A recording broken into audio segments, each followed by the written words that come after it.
good for not only being rich in antioxidants, but also has been shown to lower blood pressure and support digestion. And assalamu alaikum, hello everyone, welcome back to the channel. I hope that you are all doing very well.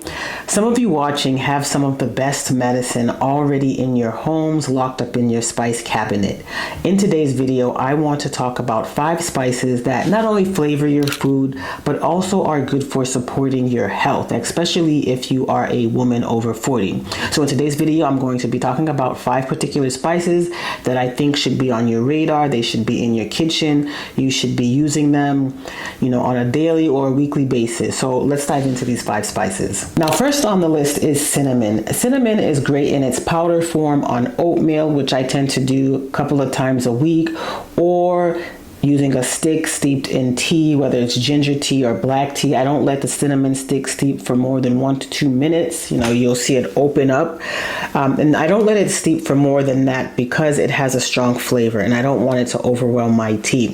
But scientifically, cinnamon is really good at lowering fasting blood glucose as well as improving insulin sensitivity. Now, for us women who are over a certain age, we're experiencing a lot of hormonal shifting, and insulin is one of those hormonal shifts. We're seeing an increased risk in insulin resistance. So in a 2003 review article published in Diabetes Care, cinnamon supplementation improved insulin sensitivity and reduced fasting blood glucose. So fasting blood glucose is typically an 8-hour fast of no food, and water is usually not even after a certain time. We don't want you to drink any water because when you go to take your blood glucose levels or your blood levels, your labs, you want to make sure that you've been fasting for a certain amount of time. So it's seen that cinnamon has been very beneficial in lowering fasting blood sugars. So again, with these hormonal shifts, we see a lot of things going on, and insulin is going to be a really important thing that we need to pay attention to.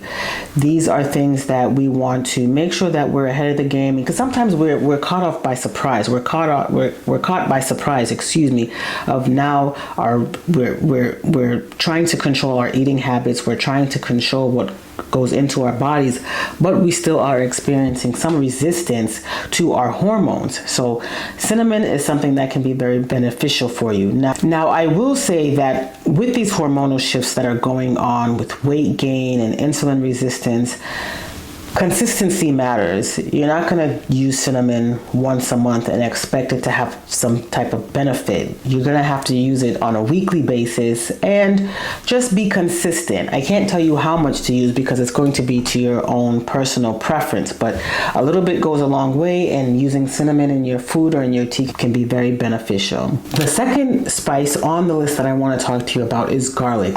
Now, garlic, whether in its powdered form or fresh form, should be considered in your cooking.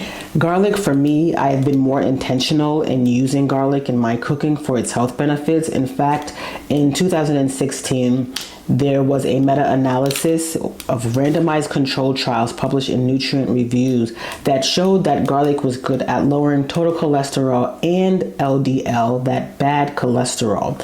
This is really important because not only are our risk for cardiovascular disease, increasing as we get older, but it also increases for women as they enter the menopause transition, as they get to the menopause stage, entering the menopause transition.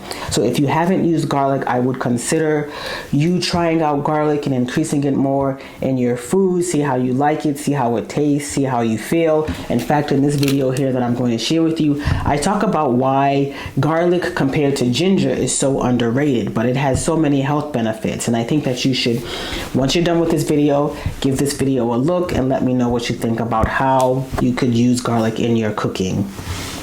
The third spice that I want to talk to you about is turmeric. Turmeric is known as the golden spice, and its active compound, curcumin, has the anti-inflammatory and antioxidant effect.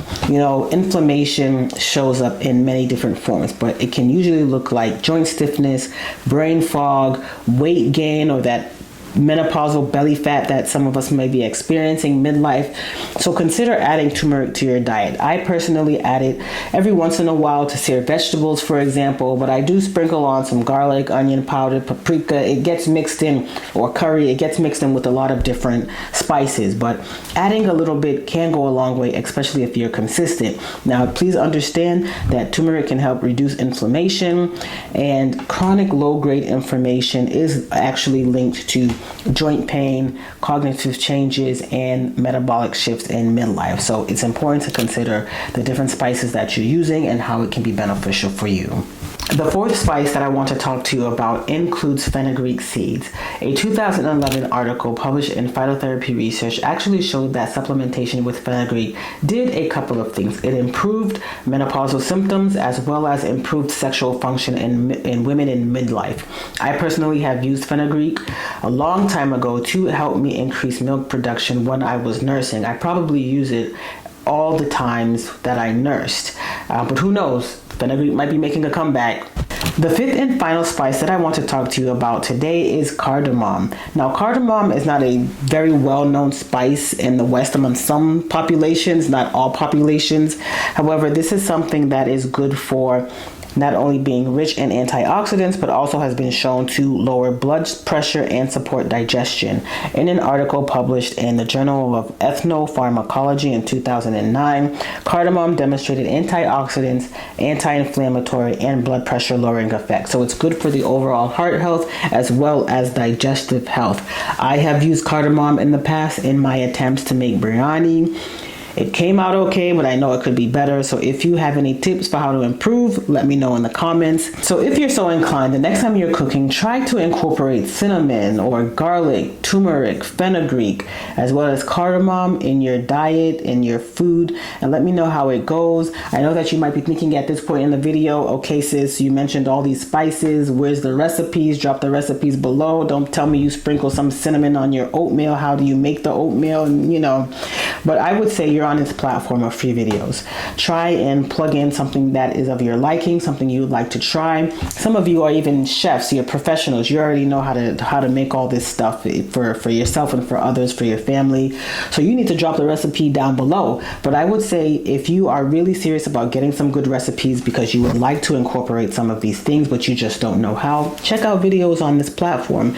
Also, you might try to check out Pinterest. They have some good recipes that you can easily pick up. You could just pull the ingredient list and how to make it, and you're good to go. Because me myself, that's what I do sometimes if I'm not cooking food that I already know.